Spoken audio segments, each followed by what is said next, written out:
Taking a live look at the U.S. Capitol behind us this morning, where within the last 3 hours, the Senate just took the first steps toward funding ICE and Border Patrol. It comes as the Department of Homeland Security has been shut down since mid-February. Republicans are now trying to fund ICE and Border Patrol with a time-consuming process called budget reconciliation.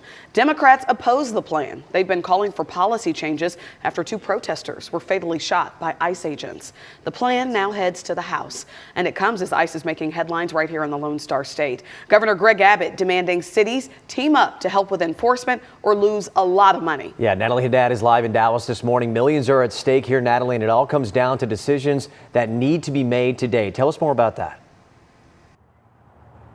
That deadline is today. Dallas is the only North Texas city facing the possibility of losing millions of dollars in public safety grants. Governor Greg Abbott says Dallas will lose $32 million in public safety grants, plus an additional $55 million that was meant for World Cup security. Houston and Austin is also on the governor's radar. The 3 major cities were given a deadline to fully comply with Texas Senate Bill 4. This is a law that requires local law enforcement to cooperate with federal immigration authorities. Now, WFAA spoke with Dallas Police Chief Daniel Como. He says DPD has not taken part in ICE operations, but they have helped secure perimeters so that federal agents can do their job. Como says that approach is going to continue with some policy adjustments to better align with state law.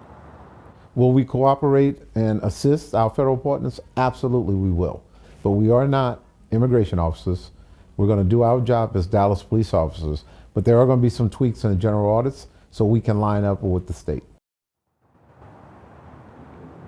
Critics argue this threat is strictly political. State Representative Venton Jones out of Dallas joined dozens of local leaders in a letter to the governor saying, "We oppose state overreach that attempts to override local decision making and ultimately undermines the very public safety it claims to protect." Houston made it official just last night that they would better cooperate with immigration enforcement. As for the city of Austin, that decision is still looming. Again, that deadline is today for all 3 cities. I'll send it back to you in studio.